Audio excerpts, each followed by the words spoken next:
Human being mental.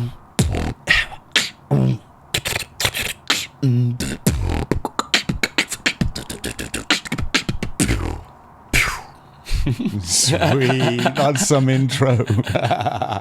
Welcome, Dan. Thank you so much for joining me, Mr. Beat Cleaver. Yeah, it's lovely to be here. Thank you for having me. Awesome, freshly back from Boomtown, looking all tanned. Check you out, man. It's awesome.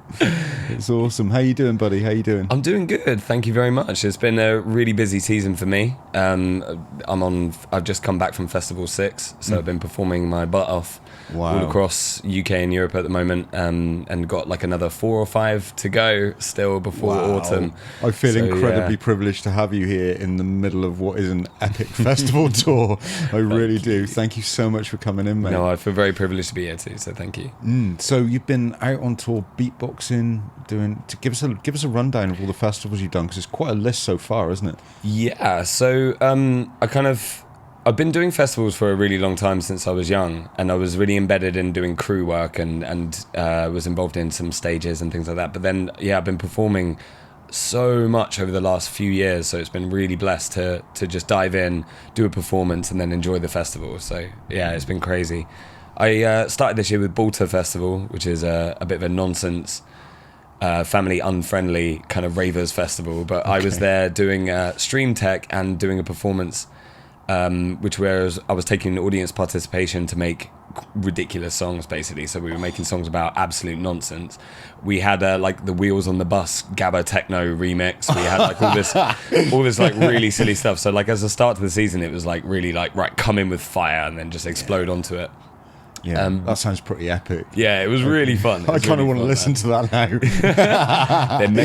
there may be some recordings coming out soon, so I'm going to have to like do my content game during the autumn and winter, I think. Absolutely. But and then went on to do arguably my biggest kind of crowd-based one, where I play at Isle of Wight Festival, and I am a compere and host for one of our stages, and then I had my own solo performance and a performance with my band.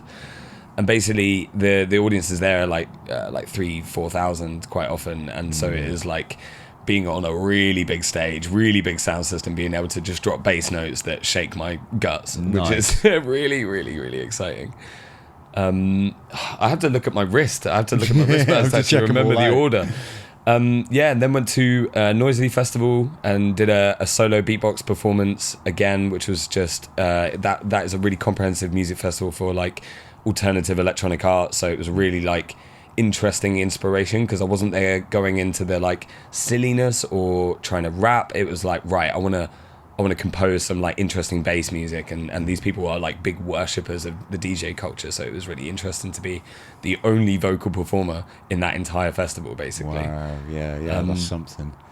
And then Azora, so I went to a 7-day psychedelic trance and variations festival in Hungary, which was just before Boomtown. So that was my holiday one. That was like 7 days of music that I adore, and being able to jam with people around the lake and hang out in the sunshine all day. It was like, it was glorious. And then of course Boomtown, for those of you that don't know, it's arguably the biggest party in the UK. It's a crazy festival full of theatre and productions and like amazing works of effort, where every single corner of the place is just teeming with creativity, and so it was really good. That sounds wild. It was really good. I got in basically challenging venues to Beyblade battles, if you remember Beyblades. I remember Beyblades. Yeah, I remember Beyblades. So we were challenging venues to Beyblade battles, and then on top of that, beatbox battles and rap battles. So it was just like pure nonsense, but it was really, really,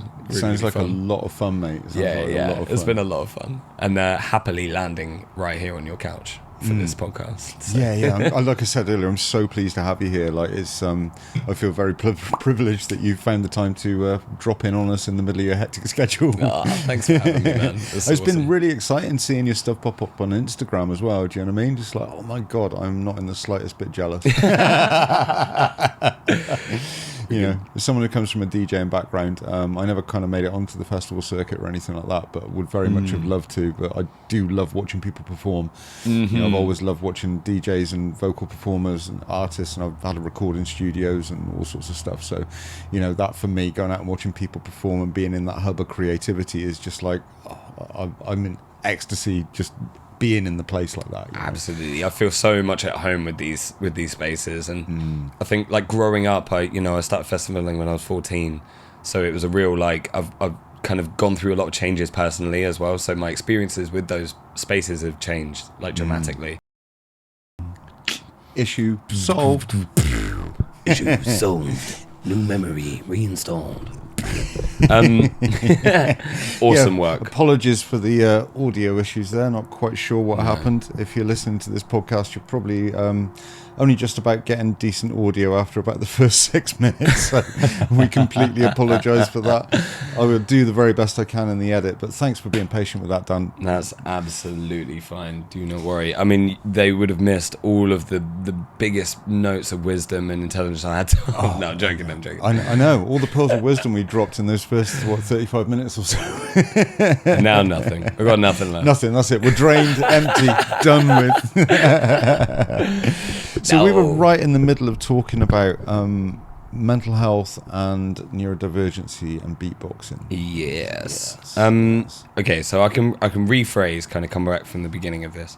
So yeah, beatboxing was a massive change to my life, because it was a real catalyst of behavioral traits that I was displaying from really early on that I didn't really understand, didn't really, was often sort of chastised by teachers and my parents a little bit for those kind of things, because it was like I was very echolalic, so I copied sounds around me all the time. I'd copy people's accents, or I'd mimic voices from films, try and copy laser gun sounds, all those kind of things to enhance my play. It's a very ADHD kind of trait quality to have, so. Right? It's also like around the kind of autistic side of things, because I mean this is something I'm looking into at the moment, is whether or not autism is maybe a potential present thing in my sort of mind space. But within beatboxing, it was basically like the primary principle of beatboxing is mimicry. It's echolalia. It is basically learning to recreate a sound with your mouth and doing it in succession. So the way I explain it when I'm teaching it is like, it's like you're learning a new language where all the phonics are things that are a little bit different to what you normally use. So you're just taking certain sounds, repeating them, and then the muscle memory will kick in, and eventually you're doing it without thinking. And it's just this level of like being able to push it out there with total ease, rather than going, I could never do that. It's like literally anyone can do this. Like anyone, if you want to put time into it, if you want to engage with it, if you are passionate about doing it, then you can learn. It's really really warming, which kind of again comes back around with the mental health side of things, because it was my first form of expression that was inherently mine. It was like nobody else was really doing it around me. I had 2 friends when I was in school who were into beatbox, and we were symbiotic in that sense, because we were just like, we would communicate through rhythms and beats and bass noises, and we didn't need to have banter and all these other elements, because we had this one thing that we could really share, and it was really beautiful. And like fast forward a few years, I started working in some schools, working in SEN environments, and I was working with largely non-verbal autistic young people. That was my primary specialism. It was kind of those areas, behaviors that challenge and things like that. And there was a lot of a process called intensive interaction that was going on there, which is effectively like sitting with an individual and copying their interactions to the world. So it's like following their echolalias, following their sounds that they were making, follow their actions, all these things, and obviously something that I find really, really natural and really, really good. And then we got into exploring the idea of workshopping it with beatboxing. So it was like implementing speech and language therapy into it. So it was like, okay, phonic memory, using muscle memory to enhance speech is a beatbox strategy as well. So we're going ba ba ba ba ba ba ba ba ba ba ba ba ba ba ba ba ba ba sa, and all these kind of practices which were used therapeutically with these young people. I was like, I'm learning that this is a beatboxing like enhancement as well. So I started implemented that in my teaching, And it just kind of, it became a real moment of like watching these young people and the way they interacted with the world and how they would communicate so much with non-verbal communication, and that they would, you know, like beat a chest and make a specific noise, and you know, as a person working with them, that their intent was like, they really need a drink right now, they need to break, they need to move, and all these things. I was like, this part of non-verbal communication is amazing, and we have an ability with the human voice and the body to do that. So why not integrate that as like, you know, because primarily that's so much what beatboxing was to me. It was, I can show how much I love these sounds and this form of music with my body without ever having to explain it. I can just be like, oh, you know the drum rhythm that's like, and it was like, yeah, right, cool. And that moment was a real like, oh, this is not just a hobby silly thing that I'm picking up. This is a communicational tactic. This is an expression. This is an art form. This is so much more like deep to it. And I started doing a little bit of a project where I made a request for funding to implement some beatbox workshops in some challenging areas of education. So there was lots of like EHCP based educational placements where a lot of the time they were verbal, or they were kind of, you know, they just had a lot of like issue growing up, or they had a lot of childhood trauma and stuff. And so we got the funding based on the idea that we could implement freedom of expression using beatbox, but then also moving on through just improvising or making music in all these ways. So we had all these kids working together on like, one of them would beatbox for the other, and the other one would like rap a story that they were like going through. So it was like these like, my friend holds a space called Room to Rant, and it was a part of an idea practice of integrating rap music into mental health, because it was like, you know, these kids have got stories, and rap is a beautiful art form to deliver that.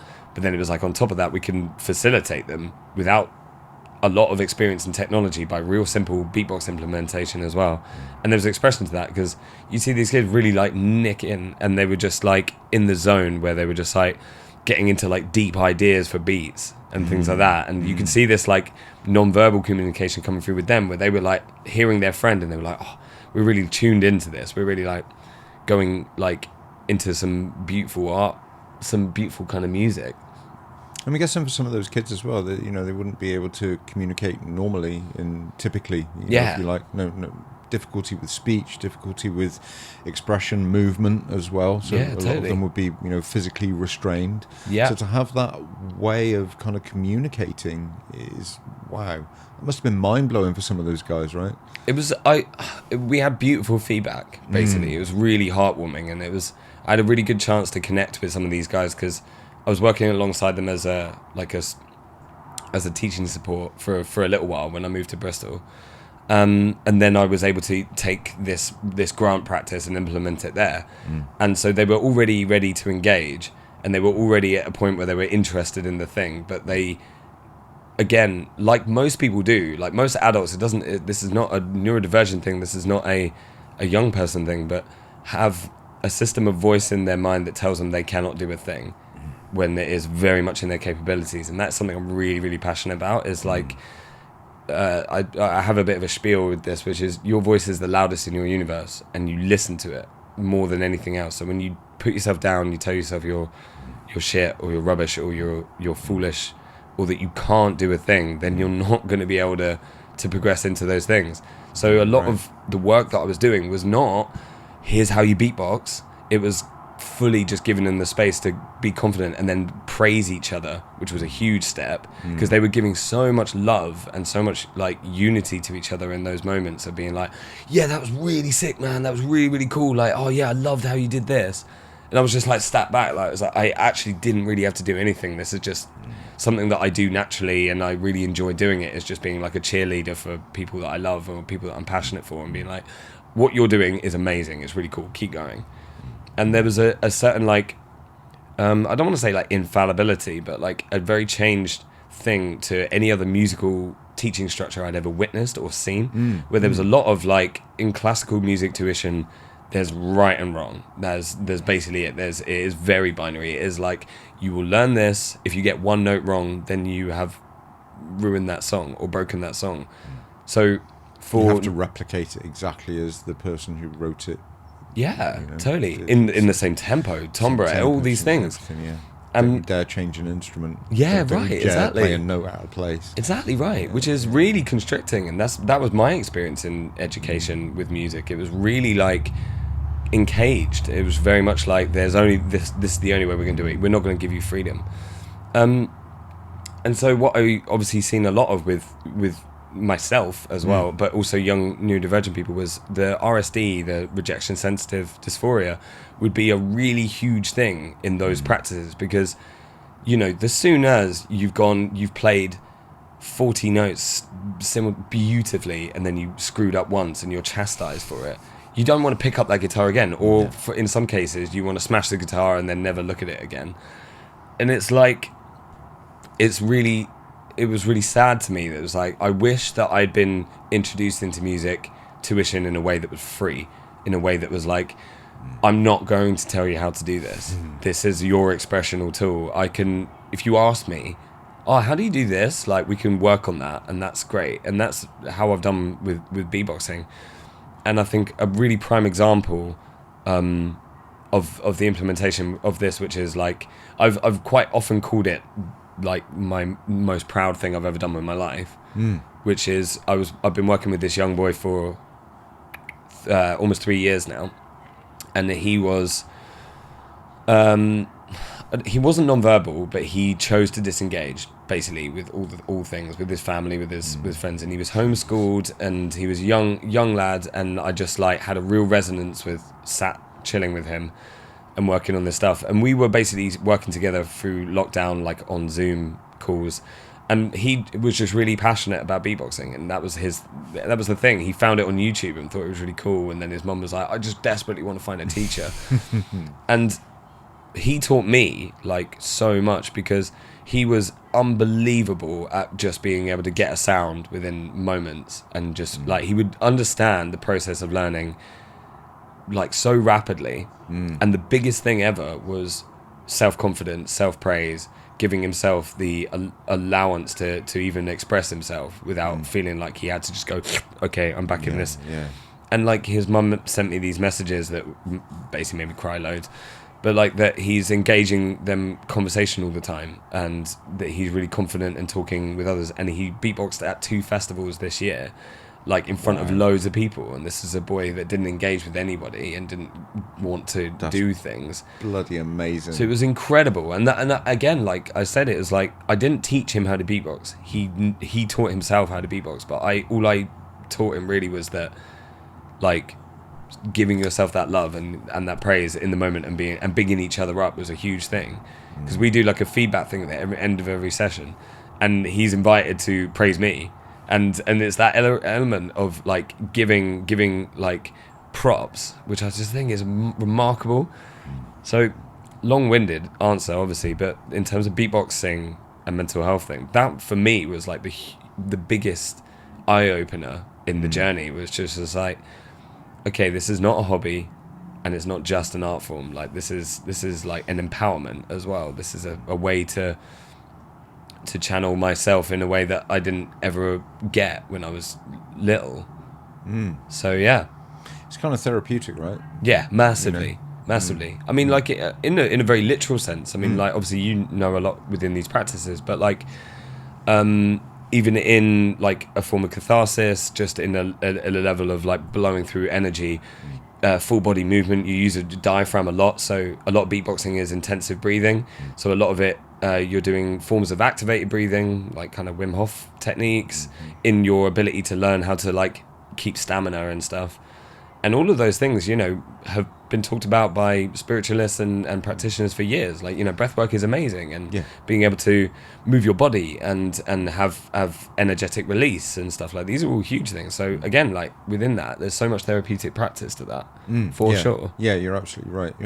And you know, embodiment therapy is a real hot topic at the moment. Yeah, you know, people coming into a sense of their body, and I think so many people, I include myself in this, for a large earlier part of my life, were living up here. Just completely living up here. here, not even aware of the connection here. And now I don't think of it as a connection. I think of it just being one, mind and body together. There is no mind-body connection. They just exist, coexist together. You know, it's not even like they're two separate things and they're connected. They just, one can't happen without the other. You know, it's, yeah, that's beautiful. They are the same. Yeah, the self. I think, the self. Yeah, exactly. So I think, exactly the same as you, that window of creativity into offering something therapeutic is so beautiful and so powerful. And I'm really pleased that you've been able to sort of do that with special needs kids, essentially, at the end of the day, kids who have no way of really communicating or exploring, you know, in a typical way that not ordinary people would, you know. It's,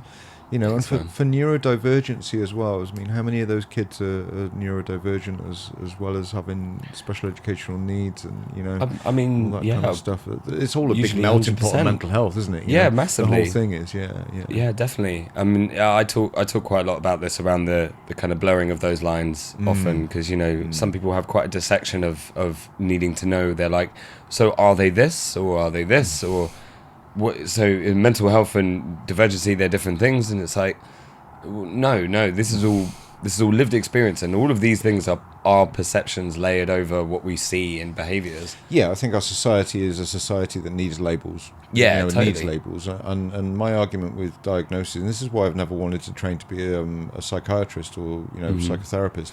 I could, but I, you know, never really fancied it, to be honest with you, because I don't want to diagnose people. I'm not interested in fucking diagnosing people.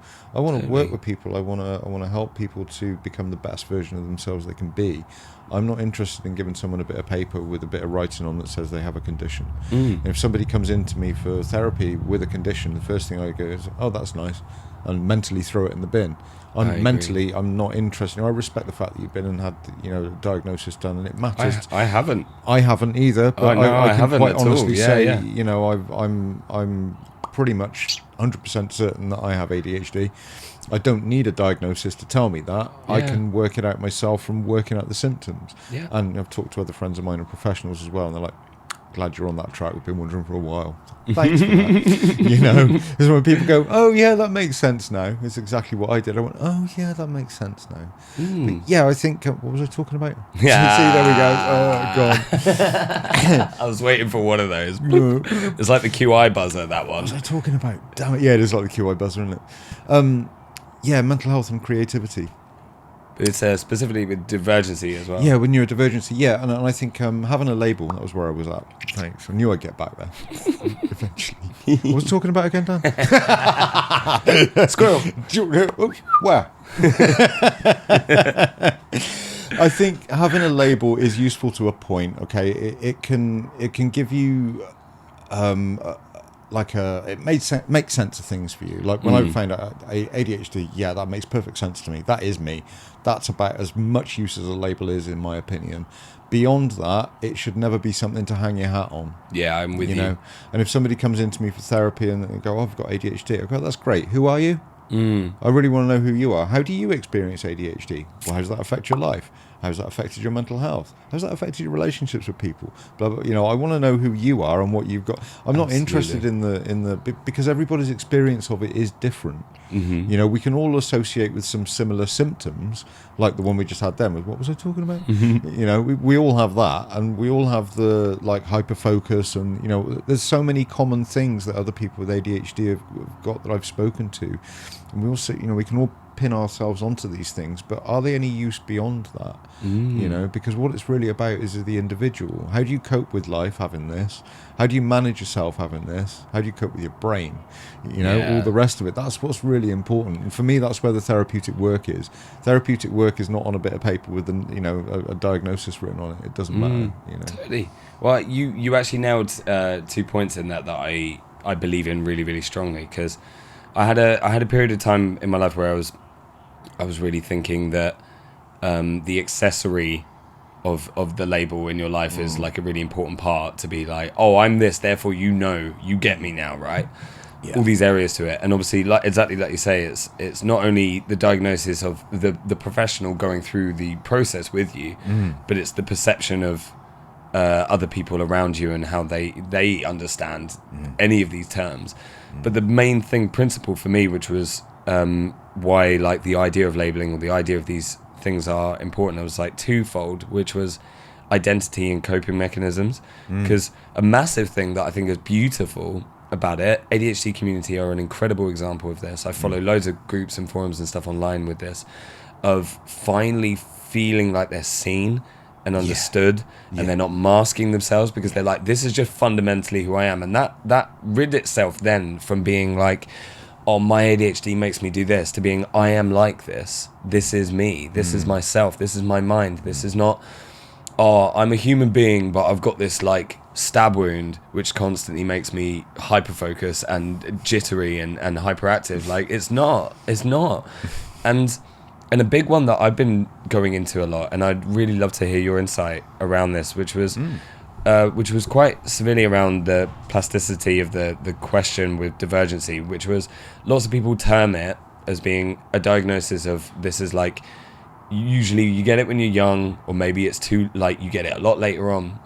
But a big thing that I've felt for myself is that so many traits have changed or adapted, or I've noticed traits in other people as a result of trauma, as a result of substances, as a result of head injuries and things like that. So like those areas where you're like, oh, you know, you're autistic always, like, you know, you display these traits from birth. So if you didn't do that when you were a kid, you're clearly not. And it's like, no, that's kind of a bit broken in a sense, because that's the distinction of neurodivergency and mental health in a sense, because we go, you experience depression, you didn't always, like, but currently you're experiencing the symptoms of depression. That is something that is induced from a tragedy or maybe just stress and it's not just stress is big things, but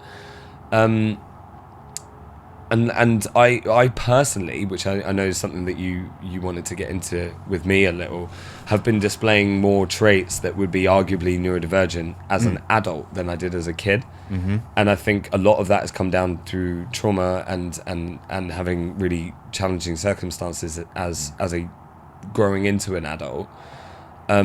And so, yeah, I over the last 2.5 years, I've developed tics. And I had these echolalic behaviors. I had these kind of, the beatboxer side of things. So most people just go, oh, mate, I just thought you were beatboxing. It was like, they're not dissimilar. There's just an involuntary process that comes in within that. And I remember talking to yourselves when we met for the first time in the cafe, around particularly a motor tic for me, which was this. And like, I've been hit and hurt a lot, particularly in a job that I was doing. So I was like, it was ingrained to me that I was dodging, getting punched in the face and things like that. And it's become something that comes with stimulus a lot. And it's like clicking my fingers then and other elements to it. And so lots of people kind of have this talk around. It's like, oh yeah, what, have you always had tics? Is that how you got into beatboxing? I was like, nah. I'm wondering if it's almost the other way around.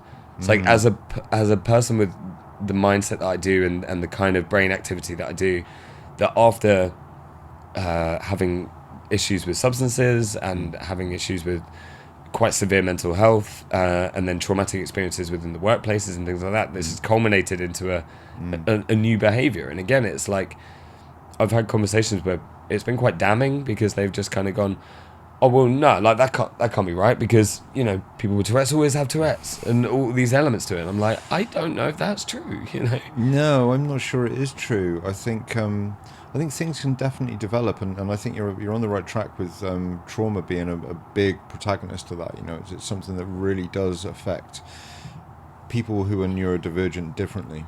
Yeah. You know, I really do, because I don't think you can process things in the same way.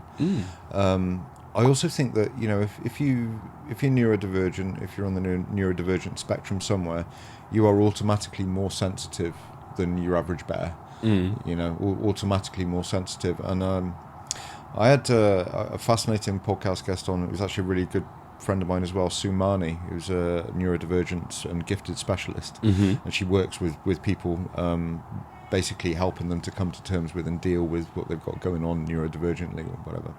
And she was telling me that there's probably like that much difference between like neurodivergence and giftedness. And a lot of people who are neurodivergent are gifted in some way, and there's a lot of overlap there. And that whole thing comes under that umbrella of sensitivity for me. Yeah. So if you kind of had ADHD as a child, I think it stands to rights that, if you experience more trauma and that hasn't been caught early, the ADHD, and you haven't learned to manage it early, you kind of grow up with these coping mechanisms that are a bit skew-whiff, maybe not great. You mentioned substance abuse. That's an easy one for a lot of people with ADHD to fall into. Yep. Alcohol, drugs, any of it, the whole lot is just incredibly easy for people to fall into, because that's somewhere where you can find a sense of relief. Certainly something I made a mistake of doing in my 20s as well was going to substance abuse. And I think that's something that anybody who's sensitive is very prone to. If you fall under that sensitive umbrella of being either gifted and not feeling like you fit in, neurodivergent, not really feeling like you fit in, knowing you're a bit different to everybody else but not quite sure why. That was certainly how I felt when I was growing up. It's like, I'm a bit different, I don't really know why. To start with, it's like, why does nobody else think like me? Like, come on, what's going on? And then thinking, well, maybe there's something wrong with me. And then I think I've been quite lucky in terms of actually just naturally managing my ADHD without having to really think about it too much. Mine's not particularly severe, but it's definitely there, and it's definitely played a factor in a lot of my life. I think in your case, actually, probably having experienced some trauma in adult life as well, since having undiagnosed ADHD and then having some traumatic experiences, definitely compound all of that. And I'm 90% sure that that's probably got something to do with having developed tics and having developed something, because it's essentially coping mechanisms, essentially coping strategies that we all develop, Totally. And you have to.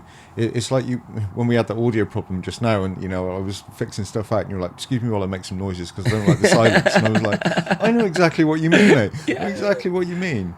Totally coping. You can't. It's coping mechanism. It's like, I don't like silence. I'm going to make some noise. Yeah. Totally right. I think there's a lot of that in. So like what I'm noticing and analysing a lot with the tic side of things is, it's stimulus is the main key, because I could sit on my own for days and not once have that. So it's massively when energetically I'm around a lot of people, I'm feeling manic, my like hyperactivity goes up and things like that, and it's like little tiny misfires, and they're never problematic for me. I've never felt shame around it, kind of thing. It's really like just like, whatever, cool. If this is a new part of me, that's cool. I'm going to embrace it. There's no harm in like, trying to push back. But there's something that you said earlier that I really, really liked and I really enjoy, because you said about the similarities of being gifted and divergent. And I got into a real nice reframe. Again, it's similar to your voice is the loudest thing, of looking at capability as opposed to disability when applying yourself to the mind. And so my one of the things that I got into that I really, really liked, and again, this is nerdy, which is going to go down well. Bring it up. Which is the skill tree of life. So it was like in an RPG game format, for example, you have all these traits. You have strength and agility and knowledge and wisdom and charisma and things like that, and you assign your points or whatever, and then those points will segue into all these different areas. And like the way I was trying to frame it, I ended up getting into a real big focus with my friend as a conversation. It was really fun, but it just spontaneously came to me, sat down with a piece of paper and just drew it out. So if we imagine like so many of our personality traits as being the baseline and the nature, as it were, and everything else can be nurture, but everything within nurture can be affected by hardship or change. So it's like all the sort of individuals where you're like, we look at a very direct example for me is we look at like the autistic spectrum in a lot of ways based on ability, because we're like, if a person is non-verbal, we deem them unable or lower capacity, lower capability, because they can't communicate verbally. However, their abilities in other areas are like, could be mind-blowing, could be incredible. Their retention, ability to physically interact or memorize an environment or anything like that. And to me, like, that was a good example of kind of going, okay, right, where we find diminish in our tree of life, we will see growth elsewhere. and we have to always remember this because we go so often and go, oh, I wish I'd done this all my life. Yeah. It's like, because you channeled it all into these things, and like it might be as simplistic as like you have a structure of routine that's really, really good for you. You have a job that you're happy with, and you've been able to afford all the things you wanted to do. You can then like, and you're like, okay, yeah, I'm not a performing artist, but you've got like all these other wonderful, beautiful things that have comprised to make you. And like for me, that was a real huge thing of like, okay, where do I channel my idea of what was hard and what I found so difficult in having a divergent type of brain into positivity? And it's like my brain is specifically nurtured towards doing exactly what I'm doing now. So I'm really grateful to myself and to like practitioners and seeing that stuff happen around me, where I'm like, in a mainstream education system, you have 30 kids and we're going to go, here's one voice. And if you can't engage with that, or if you can't hear the work, or you can't do the work, then you're going to go below the line or above the line. That's the baseline. That's how we work. In an SEN school, it's person-centered for the most part, not all of them, but it's person-centered. So we go, this individual has a communication passport of they struggle with this, they really like this, they're really good with this, so we're going to engage them specifically like that. They might be the same subject, but everyone in that room will learn differently. You're like, working with the individual, right? Yeah. You know? And that's the genius part of it. And I think like that's a beautiful philosophy in life, of being able to be like, we have been structured into a baseline of ability or a baseline of achievement forever, where it's like, you know, go to school, do well, go to university, do well, get a high paying job. And those forms of successes, those forms of things are like set out. And if you're not achieving them, so many people I know that go, like I'm going into my 30s next year. And so many more people are hitting this threshold point around this age time and 40s, where they're going, what have I done with my life? What are like, why don't I do this? Why? And I'm a big advocate for being like, you got all the time, mate. You can do it now. Like you could start now. Like, and there's so much wealth of time to put into nurture when people say, oh, I wish I'd done art in school. And it's like, but there's really incredibly time swaying artists that started in their 50s. It's like, why not? Like, there's literally no reason why not. Like, you can engage with all these things. So it's a, capability rather than disability thing. Yeah, no, I like that a lot. I think life would be a lot easier for everybody if they realised capability rather than seeing things as disability, you know? Yeah. Think of it as a gift in some ways, because, you know, you've got the ability to do things that other people can't. I've got the ability to do things that other people can't, you know? And hell, man, I was 36 when I retrained, 10 years ago when I started retraining as a counsellor. Yeah, right. You know, I was 36. And it's like, I could go, you know, I've got friends who've gone to retrain now, you know, in different things. It's never too late. Yeah. It's never too late to go and do what you want to do. Go and follow what you love. Follow your heart. Follow your calling. Exactly. You know, I can't get that across to people enough. I really can't. I feel it. It's important. Yeah, you touched on something just now as well, which I want to come back to, and that's the idea of shame in neurodivergency, because I think that's a really big one. That's a really, really big one, because how many people are ashamed to have ADHD or, you know, autism or, you know, anything else that falls under the neurodivergent umbrella, because my ADHD brain can't remember any other labels to spit out right now, so I'm just going to talk about the neurodivergent umbrella instead. It's much easier. I like it. But, you know, how much shame is there around that, and how much shame is there around a diagnosis for a lot of people, particularly older people who haven't grown up in this culture of mental health awareness, you know, and there's still a lot of people now. I mean, talking before, you know, I part of my life, a large part of my life, 28 years of it has been driving trucks. Yeah. And you can imagine what some of the attitudes are like in the lorry driving community of like, well, suffer with mental health. Yeah, right. Don't understand this mental health stuff. I've always just manned up. You know what I mean? Yeah. Totally. What's the problem with mental health, son? You know. I said to one guy the other day, have you ever suffered with anger? Have you ever got angry at anybody? He said, yeah, of course I have. I said, have you ever got angry at anybody when you didn't mean to? And he went, well, yeah, of course I have. And I went, well, then you've had issues with your mental health, mate, haven't you? And he looked at me like, It's that simple. It's Yeah. about your emotional state. It's about how you feel. It's about how you are in your mind. Is your mind healthy or not? Do you exercise your mind? Do you dare to think? You know, do you dare to stretch your mind a little bit? You know, do you dare to step outside of that box that we all keep ourselves in so easily?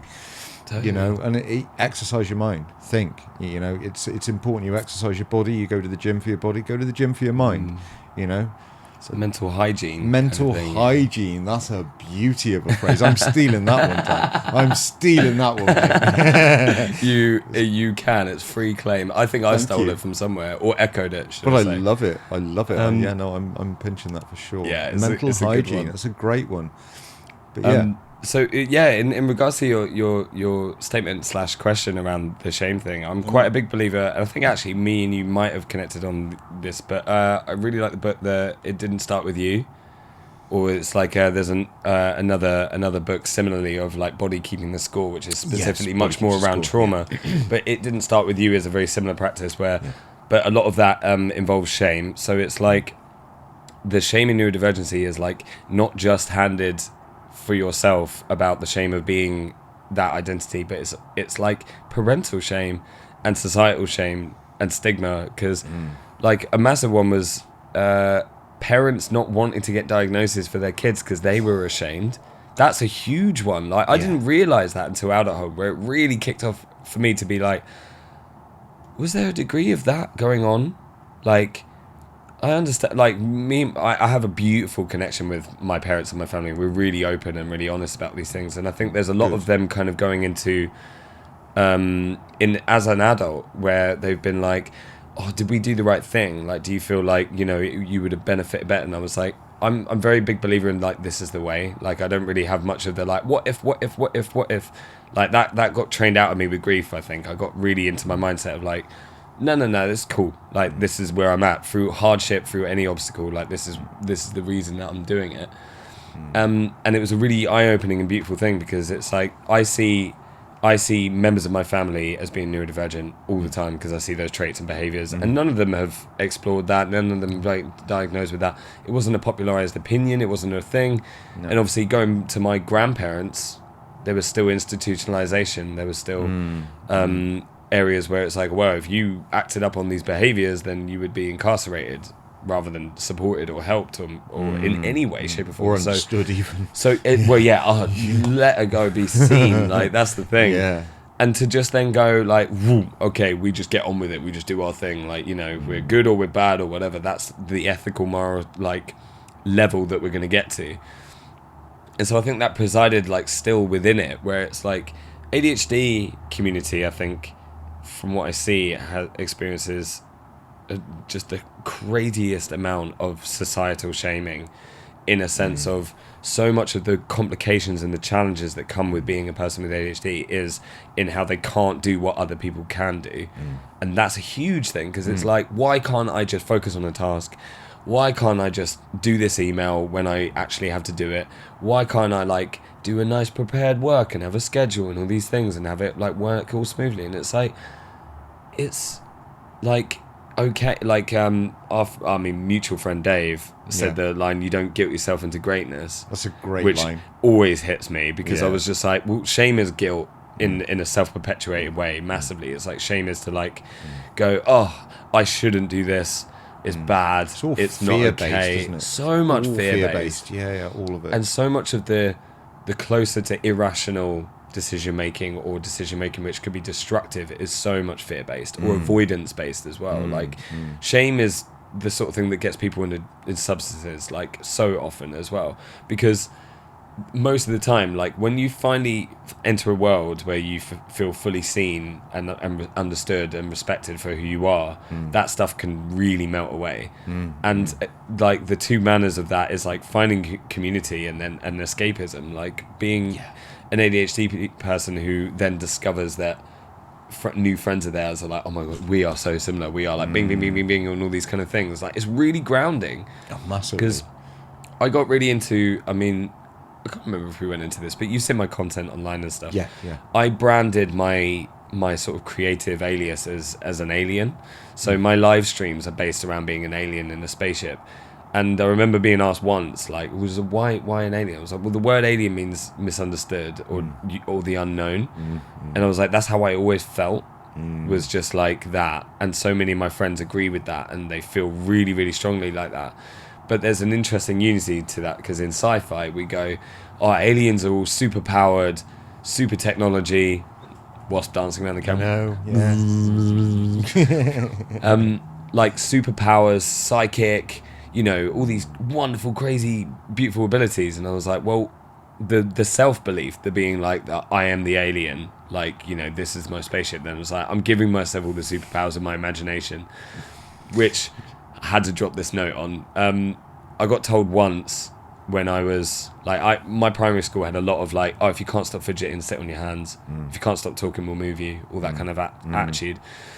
And I remember distinctly in year 6 being told by a teacher that you will not be successful using just your imagination. So I made my spaceship I called my spaceship the imagination, because now it's like my full-time job. That's awesome. I love it. 2 fingers up to that teacher right here. Exactly.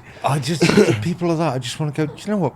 Fuck you for not believing in me. Do you know what I mean? Fuck you on the horse you rode in on, man. Like, honestly, what is wrong with people like that? Like, I tell a story now. I don't very often talk too much about my own personal stuff, but this one's relevant. Okay, so when I was in primary school, I was taken out of primary school because I was basically inattentive.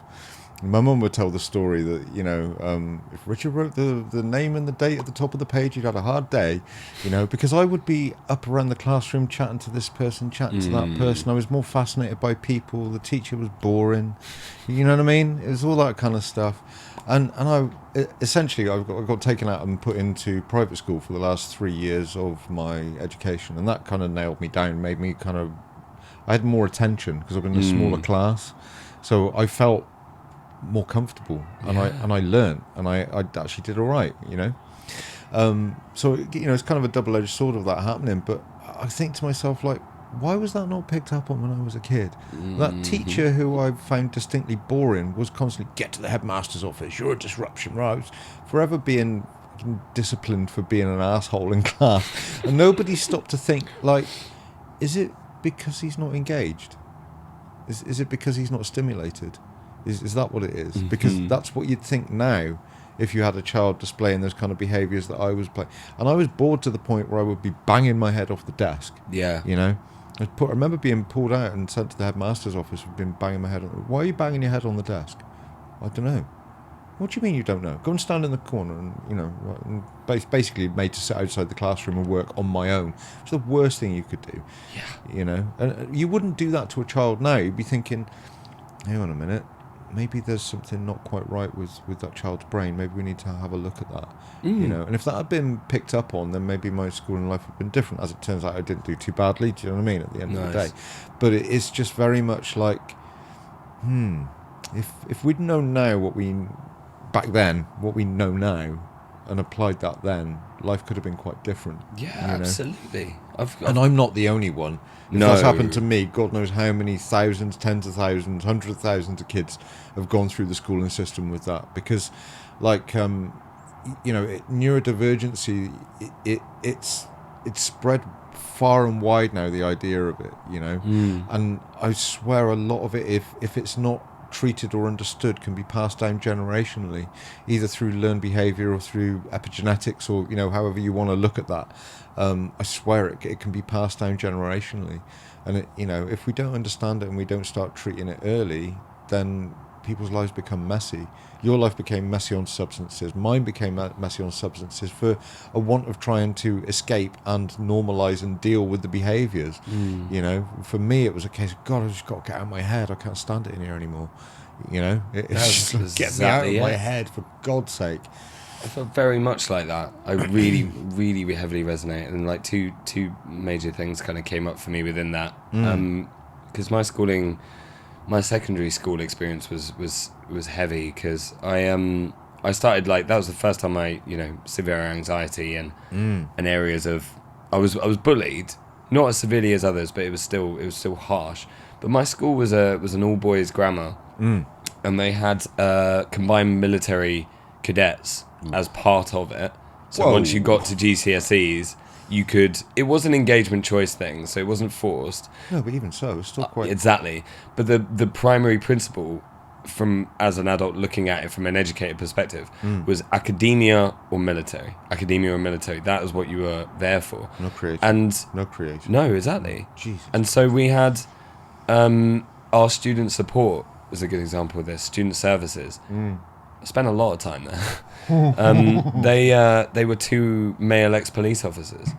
They weren't practitioners in anything within mental health. They were good cop and bad cop, basically. They had like one guy had a softness to him, and he'd hear you out and be like, "Come on, mate, you're being silly," kind of attitude, which I'm like has been a masculine degenerative like approach for years and years and years and years, because it is just like that's where all that masking and the fragility of this comes in. It's just like I remember having a meltdown because I had self-harm behaviors displaying when I was in school quite a lot, and I had a meltdown in a class, and I was removed out, and I was put in a room on my own with a football.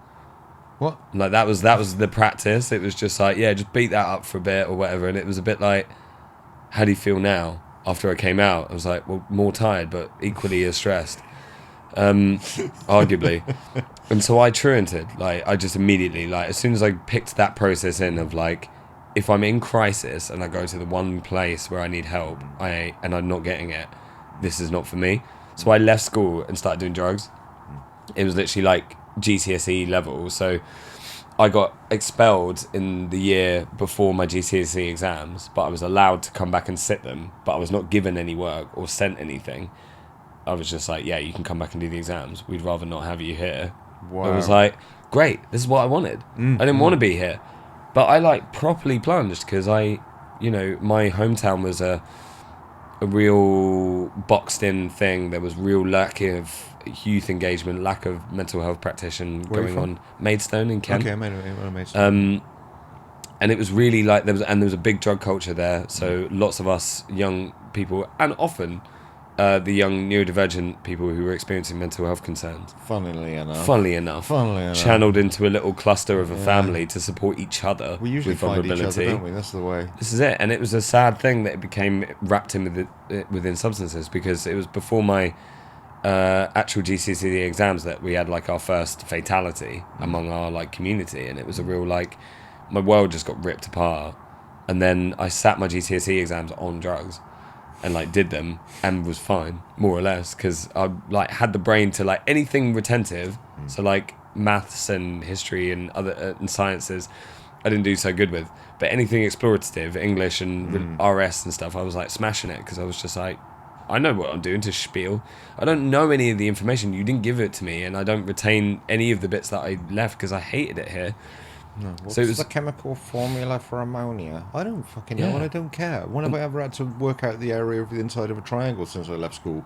I mean, I'm sure somebody who's an architect probably needs that, but you can learn that at architect school. When you know what I mean? actually designate passion, when you're like engagement choice, when you're like, I want to be an architect, I'm going to learn that, then it goes in. Yeah. But when you go, oh, so it's a shame that you can't remember these facts, isn't it? It's like, no, it's not, man. Leave me alone. It's crazy. When I went to college to go and learn music technology, I was all over it. Yeah, I was all over it. I was there early for every class. Do you know what I mean? Taking notes, going home, doing research, because I was passionate about it and I was into it and I loved it. You know? Passion's the one. Yeah. If you want to engage for an anybody. ADHD, Yeah. For an ADHD, passion is the one. If you can engage with an ADHD person and something they're passionate about, then, Totally hold on, right. you're going on a ride together. I'm trying to think, like, because I had my second part of what conjured for me when you shared your story, again was like I think you're saying around that this would happen less now, and I had a real heartbreak. I worked at a school in quite a poor area nearby in Bristol, and I was working as a one-to-one for an autistic boy in the school who needed additional support, and he had funding, and it was all great, and that was working really smoothly. But then my radar was just pinging off, because I was like, I had to bring it to the teacher, who the teacher was in her 60s, had been working at that same school for 30 years. I've seen it before time and time again where they just don't care by that point. they're like, oh, I've been doing this all my life, like rolling into retirement. Yeah, for real. And so I was like, I feel like it might be worth flagging this young lady, because I think, you know, she is more or less nonverbal all the time. She's really struggling. Dyslexia is clearly a massive thing going on for her. She needs additional support. And I will never forget it. I'll never forget it, because I almost like stormed and cried. Was that she just went, oh, well, you know, her whole family's a bit dim, and like, and supermarkets need cashier workers. Shut the front door. She was 10. She said that? Yeah, she said that to me. As a practitioner, as a specialist coming in to work with this person, she just said it. And this girl was 10 years old, and I was like, so what, have you given up? Like, is this conversation where that dies? Because this is where... I'm actually going to have to shut my jaw. Yeah, it's Jesus unbelievable. What a... Yeah, I know. So many expletives that want to come out of my mouth right now. Yeah, thank you. No, it broke my heart, man. Like, it was a real, like, I stopped. It was, honestly, to be honest, I think it was actually... I actually think it was the last contract I ever did working in schools in that capacity. And not because I was like, right, this is pointless, I can't do it. But it was just heartbreaking to go through this site and this seeing again and again and again. And I was like, all right. They say working therapeutically with young people anyway, up to sort of more than 3 years, you're heading for a burnout. Yeah, they say the turnaround is... They say 3 years and have a break and go work with adults for a bit and then come back if you want to. But, you know, it's well known within the therapy community that 2-3 years, that's pretty much tops. I did in and out like 7-8 years.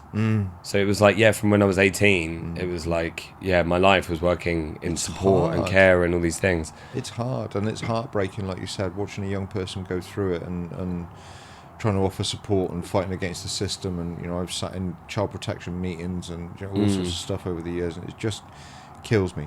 Yeah, you know, kills me. It takes a real particular kind of resilience. And I must say, like, within capacity of those placements and roles, some of the most inspirational people I've ever met in my life I've come across, where they're just like, they have dealt with not only, like, you know, whatever tragedies have befallen them in their life, but they are constantly battling with the ones that are befalling these young people in their care and service, and they're doing it with such love and empathy in a professional manner. Is like, it's beyond me, like, how people can dedicate so much of their life and their mind and their heart to doing these things. And it's really, really inspired me, because it's very much like I want to do a journey that's my own, while simultaneously seeing if the umbrella can get larger, because it is exactly like you say, like, that ability to go, you can do things almost unintentionally that can make bigger impacts than practice. Like when you know, you can train and work in these areas.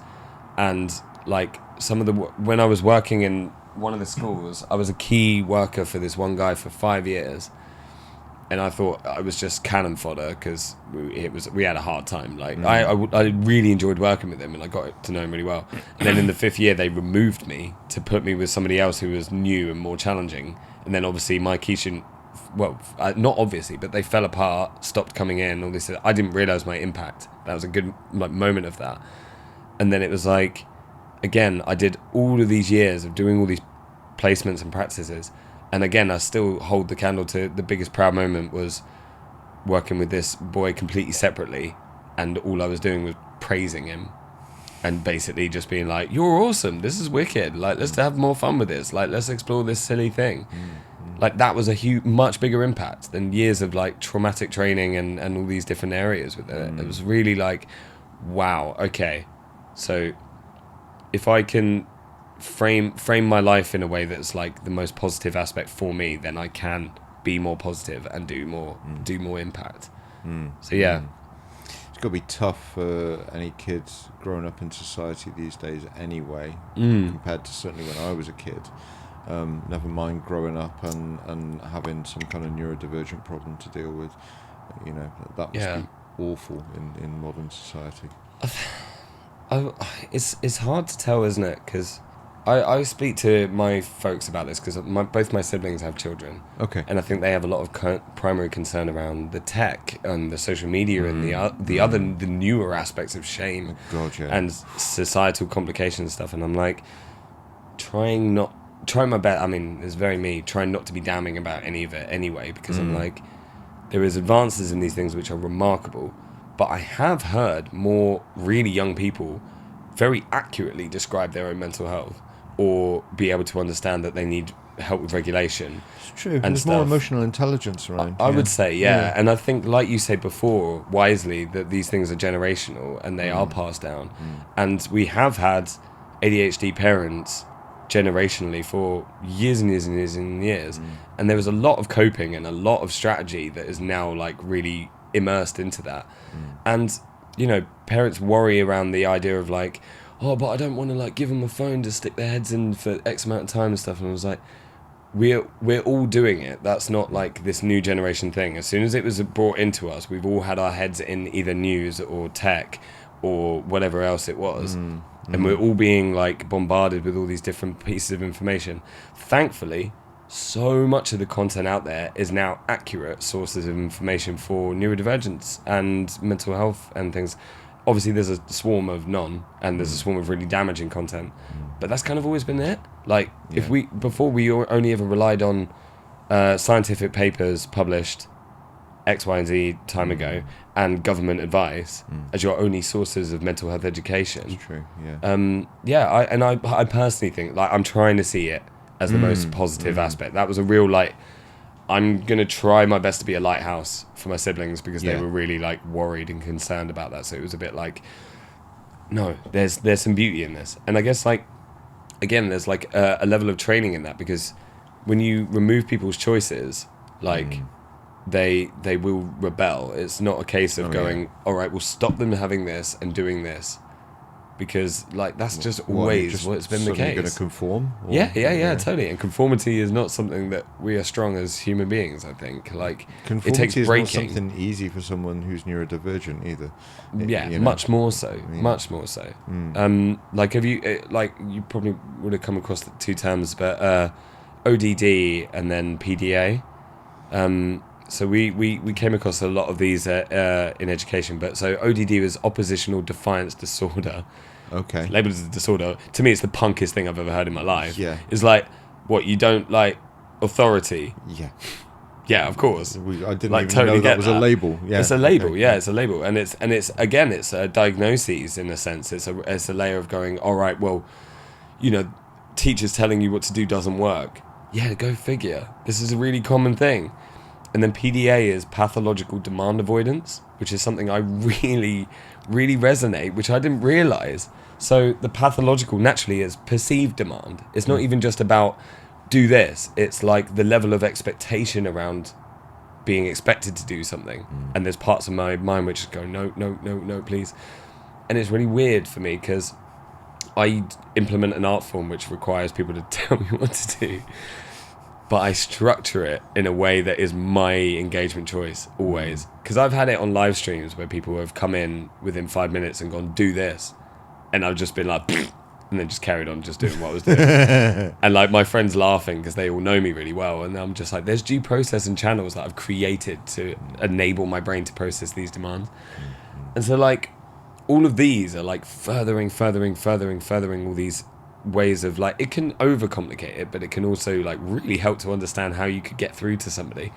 Because when you're like, okay, this person doesn't like opposition, so me forcing them to do something isn't ever going to work. If anything, it's going to riff and it's going to cause like damage. It just makes me dig my heels in further. Yeah. Do you know what I mean? It really does. I'm just like, right, I ain't budging now then. That's it. You know, the stubborn side comes out and it's like, you won't force me to do anything I do not want to do.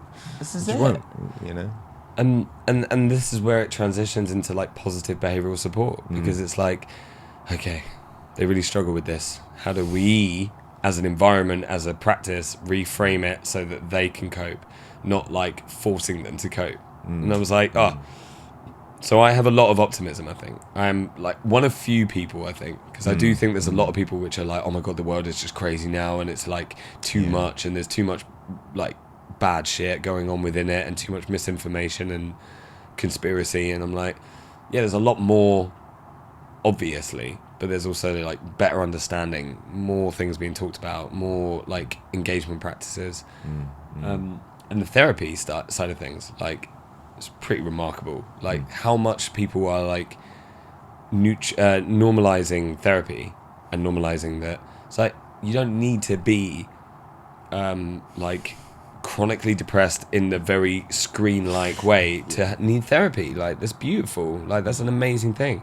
To untangle the ball of wool in your mind is like amazing for anyone. Yeah, I think, it can be useful if you've got unhelpful thoughts or you've got some kind of behaviour you want to deal with. It's not just someone you go and see if somebody's died or you're having a breakdown or, you think you might have some sort of condition or, counselling can just be...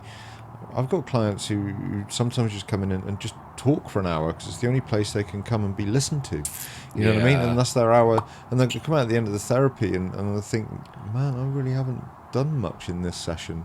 But for them, like they'll come back the next week and go, oh my God, I'm really so grateful for you letting me spill my guts last week. It was the first time I've really been able to let go of that to anybody in full detail. And just like, oh, now I see the weight of it. I had a long conversation with supervisors about this over the years. And like, sometimes you think you're not effective as a therapist, but actually just by providing the space for someone to come and be themselves, that's the only time in their life they get that. Yeah. It's the only time in their life they can be them for just an hour in their week. It's like, yeah, okay, now I understand the gravity of that. Now I understand how helpful that really is. Totally. It is insane. It is, yeah, it's totally crazy. And to see that impact when I was talking to my friend around this when I came out of some bereavement therapy, which was really like the biggest principles is being seen, being heard in the space that you're in, because you're choosing to be in that room to talk about you. You don't have to sugarcoat that level of people do a lot of unburdening when they're like, I've got friends that I can talk to, but I don't want to ruin their lives by telling them. It's not the same as a bloody stranger though, is it? A stranger's somehow easier to go and spill your guts to in a lot of ways. So much easier, especially if that process is just to be listened to. Because it's so much, because you end up answering or you want to unpack shame. If you want to unpack shame, strangers are the best. Yeah. Absolutely amazing. Damn right. I hate to think how much shame I've unpacked in the chill out room of a nightclub or off my tits on ecstasy. True. Do you know what I mean? So true. The amount of self-therapy I've done in chill out rooms in nightclubs over the years, like when I was younger, it's amazing. When I found out that MDMA was being used now as a therapeutic drug, I was like, oh my God. No, that makes sense to me. Oh my word, it makes sense. I mean, I'm for that as well. With like doing that stuff safely and like having regulation with it. I think psychedelic therapy is a really absolutely growing and amazing section of therapy. 100%. And I want to. If you know anybody who's doing psychedelic therapy, or if you're watching this and you know anybody, please put in touch with me because I would love to get a psychedelic therapist on here for a chat. I know one. Yes. Ooh, yes. I will 1000% connect you because I think please. They are Yes, please. They are an incredible inspiration to me. Quite a new person in my life anyway, but yeah, and I really do believe in it. Like I'm very passionate about the kind of very gentle psilocybin introduction, and it's like the only thing from substances that has like stuck around for me is like micro dosing with psilocybin, and I just think it's been an amazing tool to being like I've just sat with myself and connected with parts or connected with self-regulation stuff in so many beautiful ways that I'm really grateful because it's like I loved the fun and explorative and mad going out to parties kind of side of it, but there's another side of this here which is really just giving me the space to calibrate. Yeah, we just need to get away from this idea that drugs are bad. Yeah. Drugs are bad, okay? We need to get it. away from that shit because it's so not real. And these people making up the rules about drugs, go and take a dose of mushrooms and then come back and have a conversation with us about mushrooms and no use. Yeah. Honestly, like, I honestly think that our world leaders should take doses of mushrooms. It should be, honestly, I genuinely, I'd laugh about it, but I think it's a bloody good idea because, talk about getting to know yourself. If you've got if there's stuff stuck in your mind and, that'll come out. Oh, for real? It'll come out and you will be forced to look at it and process it and, all the rest of it. Totally. And that's really, really useful. And I think Probably the biggest problem in with drugs we've got in our society is that they are misunderstood. I 100% agree. You know, and I'm not being an advocate for sticking a needle in your arm and jacking up on heroin or anything like that. And there are some really harmful drugs out there, but in particular, what I'm talking about is plant medicine. Yes, plant medicine needs to be more researched, more understood, and used therapeutically. Yeah, I mean, with the results from the MDMA trials that I was reading about a few weeks ago that happened, was it something like 8 sessions of MDMA assisted psychotherapy was having the same effect on patients as 40 sessions of unassisted. Yeah. Like, okay, now put that into the figures of we haven't got enough therapists to deal with the amount of people who want therapy. Yeah. You could see 5 times more patients in the same space of time just through doing MDMA-assisted psychotherapy. That's an incredible... That is wild. Incredible change. If you can have somebody coming back from war, and I take my hat off to anybody who goes and fights in a war. I really do. So I couldn't do it. I couldn't do it. I take my hat off to anybody who's willing to give their life for their country in that way. They come back from war seeing some horrific things, terrible, terrible things. I'm sure you can imagine. We don't need to go into detail on that, but they can come back and have 8 sessions of MDMA-assisted psychotherapy for PTSD and be cured and go back into society and live out the rest of their life in happy harmony. Yeah. Whereas what happens now, they come back from war, they have to wait years for a pension, might get a job somewhere if they can manage to hold one down with the mental health issues they've got, suffering from PTSD. I mean, my God, awful. And we just throw them by the wayside and leave them to go on with their lives. There's very little sort of therapeutic help given to people coming back from war, from ex-servicemen. I think it's disgusting. Yeah, absolutely disgusting. I think the way we approach severe trauma is, societally, medically, is fundamentally flawed. It really is, because it's like trauma particularly is one of those things where it's like, I have an impacted event. I am not able to wait 12 weeks for a session. I need to go to a doctor. I need immediately support. And the fastest way to turn that around is like medicational SSRI or something. It's basically just like, start taking this, come back if you're cured or whatever else.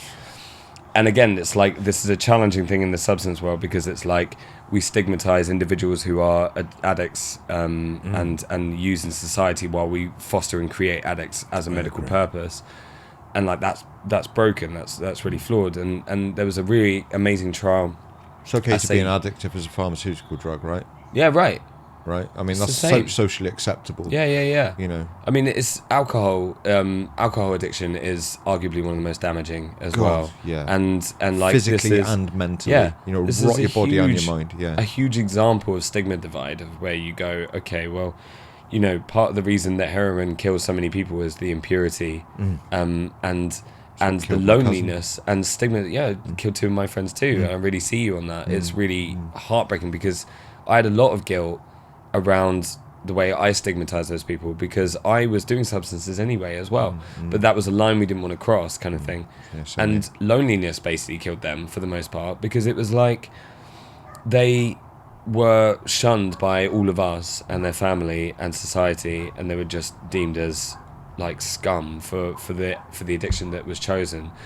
And if it was clean, like is it Switzerland, where they have facilities, recovery testing facilities, testing facilities as well, but places where it will be tested, cleaned, and administered safely. So the STI rate went down predominantly, and then the accidental death by overdose rate went like down by like 100 and something, like literally like 100% or something crazy. It was just like the amount of people going through recovery process that would go through that, massive.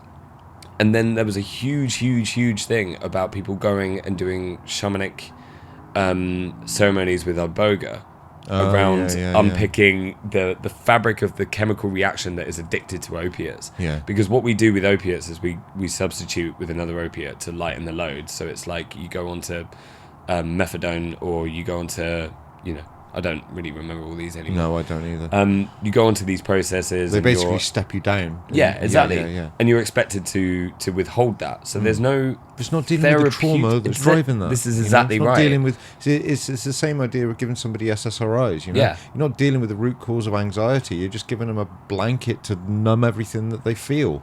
It's not dealing exactly with the root cause of anything at all. Exactly the same and this way. is why I think things like Ibogaine, brilliant results at all kinds of addiction. And I think there's now Ibogaine centres open in America in places where people can go and actually have these treatments. And ayahuasca is getting, growing in popularity as well. For people who are wishing to heal from trauma. Yeah. It's proven very effective for people who are having traumatic experiences, and they go away and have this week-long ayahuasca experience where they do it like 3 or 4 sessions with a shaman guided, and then they come out of that and talk about it when they're back in consciousness again, and process it, and then go back in for another dive and come back out. And after a week they come back like trauma-free, pretty much, having healed. It's a remarkable thing, and like I've seen damage in that too, because again, my friend who explored around the psychedelic therapy routes and stuff, there was a lot of issue with almost like a gentrification of these processes, because the practice got really popular. So ayahuasca is a really good example. There was little retreats popping up everywhere, where there was non-trained, not even like trained, but not people who were doing it for the wrong reasons. They were accepting hordes of money to then administer ayahuasca and then not have the appropriate environment to do all these things. Anyway, people were coming out with more trauma. But in terms of like the turnaround and the experiences that people can have, like one of the things that I principally have been like saying quite a lot of is, I think obviously trauma in itself is one of the biggest things that changes us in a very, very quick space of time. So we can undergo an incredibly hard, harmful experience and it will change us forever. Now we can also have an incredibly positive experience which can change us forever. It's like a reverse trauma mechanism thing. And I think that in the psychedelic and those kind of substance-based things can work incredibly well, because it's like when you feel like, particularly in suicidal tendency, when you feel like there's no other point and there's no other reason, and you haven't got community and you haven't got a job and you haven't got money, sanctuary, all these kind of elements to it, substances give you almost all of those things sometimes in that one space of time when you're like, oh, I feel something, and I'm suddenly like, oh, I just really temporarily or whatever, I just feel warm to the world again. And if that practice can be done authentically, wonderfully, with people who know the practice, who know how to engage with that stuff safely, and then with the therapeutic input following that, to being like, well, why do we feel within these moments of elation that these things are okay? Because these are chemical processes which we can all achieve without, but they take years and years and years and years of practice. Exactly like you're saying, like it's like the heightened states of consciousness argument is like around meditation for 40 years or hit DMT once, and it's like, it's not that easy for real, but with applying both practices simultaneously over amount of time, you can do incredible things. And like those studies you were looking at, like they are like remarkable for positive feedback around this, and they've done so much to unpick the bullshit that has been surrounding most of these. MDMA is a great example of this, where it's in its clean format. If you are making sure that you don't do it more than once within like 2 weeks or so, it's almost like it's safer than most of anything that we consume. It's safer than sugar, it's safer than like high cholesterol fats, all these kind of areas where you're like, no, this is a practice that could be implemented on a regular basis, which could change your life for the better. You could have a warm, gorgeous, positive experience where you feel a real natural source of elation from serotonin flooding your brain, and then you're like, oh, damn, okay, cool. Like this is a way I can reconnect with my reality and my world. And when you're able to engage with those experiences with a therapist and be like, yeah, what was the best bits about taking those substances? It's like, oh, I had really amazing chats with my friends, and I felt really connected to them, and I felt really loved up, and it's like, oh, these are all personal attributes of society that we can do, we can achieve, and like it's something that you can achieve that without drugs. But exactly, you've got to go through that process to realize what it is that you were really missing in your life, that you've got to somehow kind of try and attain naturally. Exactly right. Yeah. No, it's a great pathway out of working with addiction, is to work in that kind of way. Yeah, you know, totally. how can you put positive things in your life to replace what you've been trying to numb for a long time? You know? Yeah, massively. Like you escape past the threshold forever. Like if that's the only intention behind doing it, and I think that was what kind of happened with me, where I was into psychedelics. And then had a really traumatic experience, many traumatic experiences to be fair, and was really scared for my mental health. Psychologically, I felt really unhinged. I was kind of having what I would describe as a bit of a psychotic break, and then was moving into more control. So it was like stimulants, ketamine, and benzodiazepines. And it was like, I knew what they were going to do each time. So I could hole up at my friend's flat and just be like, bam, we'll just get on it for 6 days straight and then die out for one day. And that was us, and that was fine. And that was the biggest escape, because I was not living life in any way, shape or form. I was content enough, because it was only when we had some... I went to... It was the moment, like it was a recovery moment, basically, to me. But I went to my friend's funeral, who died from substances, and my friends were taking drugs there at the funeral. So, like, that was a moment where I hit it, like, and it just opened, like, barn doors just got bust open in my brain, where I was like, rah, okay, no, like absolutely no more. So I then had to just experience all my trauma and all the things that were being suppressed and all the things that were disengaged from me for a long time, of not being able to access anything I loved or hang out with my friends because it was too triggering and too difficult and stuff. So yeah, it's a real game changer, because it's like I hate and I love them. Like, I learnt a word which best describes them, and it's I have to drop it just because I love the word. Go for it. It's agathocacological, which means to be composed of both good and evil. So it's basically... Well, I think you just hit the human condition on the head with a nail, mate. I think that is what it is to be human. Yeah. Full stop. It totally is. And I think that's been a beautiful part of the last few years, is seeing life that way, because it's like, you know, all the disdain and despair and all the levels of like unfair or what ifs and aspects of it were just so controlling and so difficult. And there's so much in my life which is like, I'm not like toxically positive. Like, I'm not in the point where I'm like, oh mate, it's gonna be fine, don't worry. It's like, no, I see you, like, this is shit right now. This is really shit, and what you're going through is awful, and I'm not gonna promise you that things are gonna be fine, but it's also like giving that window. And every time like those conversations come up, I get them delivered to me when I'm in crisis and stuff. And the nature of mental health awareness and conversation among my community, my friends, is amazing and beautiful. And I had this at Boomtown. We were doing check-ins regularly, and some of us were struggling, and it was just like we were imposing therapeutic practice in like a culture which There's is nothing normally like somebody who understands kind of going like that and reaching down. Are you feeling down? Let me pick you up. Yeah, Do you know what I mean? yeah, There's nothing like that. massively When that. somebody understands, and you know that person understands you, and they spot it and they go, come on, come with me. Yeah, totally. Yeah, love that. It's life changing. I really had this. I had this. I had one pinnacle moment of this, just like still within this topic, was as one of the festivals this year, and basically I went to see an artist that my friend Josh had shown me, and so it was emotionally charged. I was like, yeah, this is gonna be powerful. It's gonna be a bit of a moving thing. And I hit the dance floor and I cried within the second song, because it was just like immediately they were playing some of the iconic moments, and I was like, okay, just gonna let it go. And this total stranger just had like, he was just really like, you could see it was going through, and he was just like, he didn't say anything, didn't do anything, but he just had this like presence where I was like, I was in a crowd with hundreds of people, and I was just like, I could feel him there, and he kind of put his hand on my shoulder and was like, I know it must be really, really hard, but like, well done.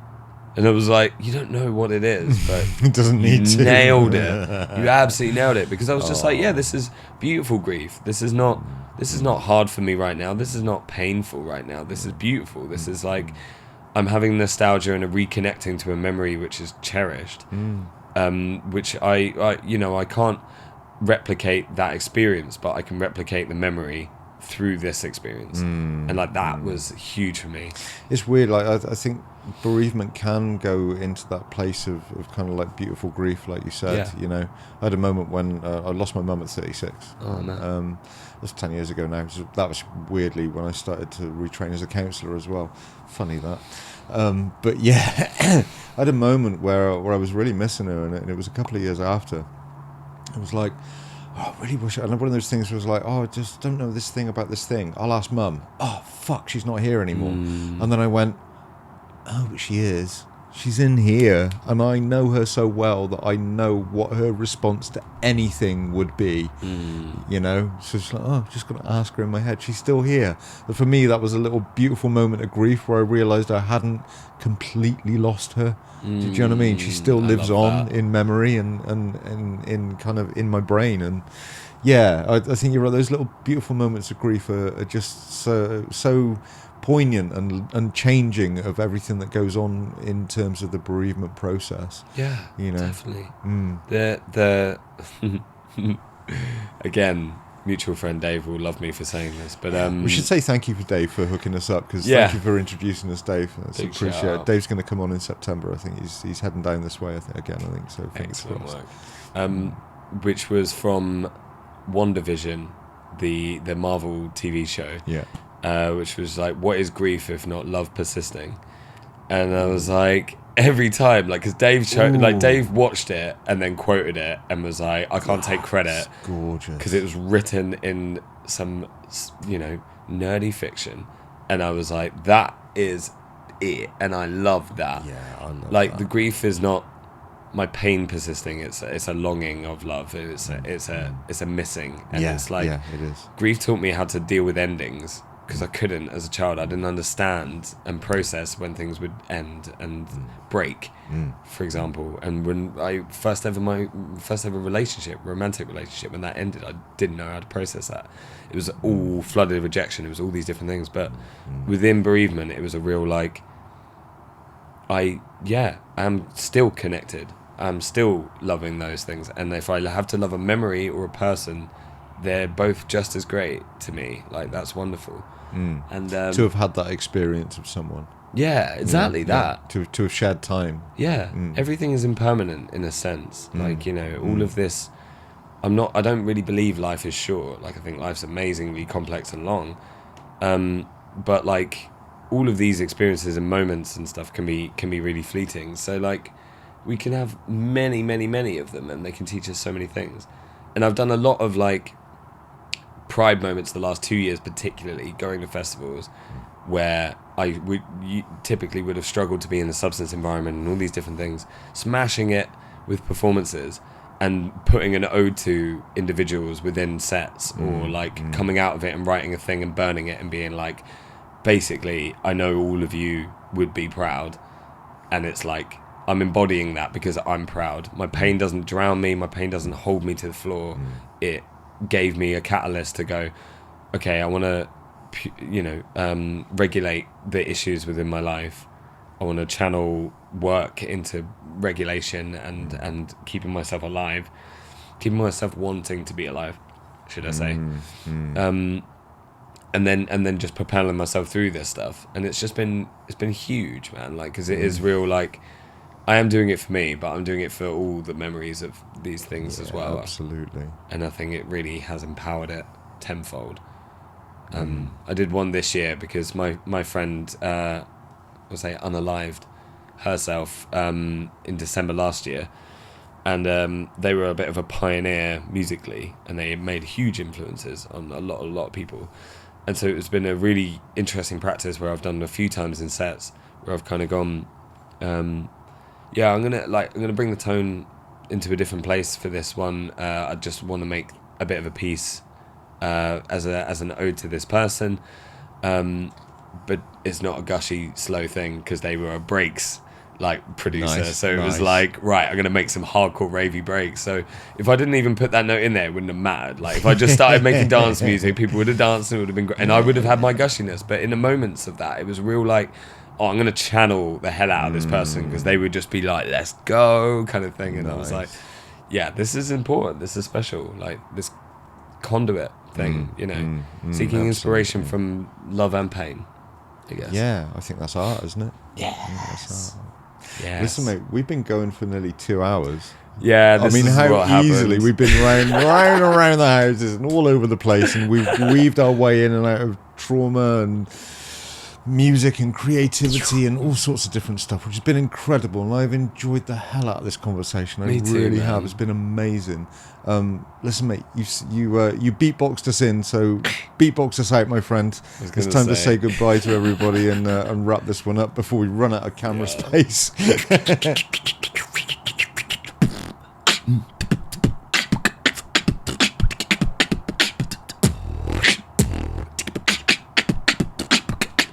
Human being mental. Sweet. I'll catch you soon, buddy. Thank you so Thank much. you so much.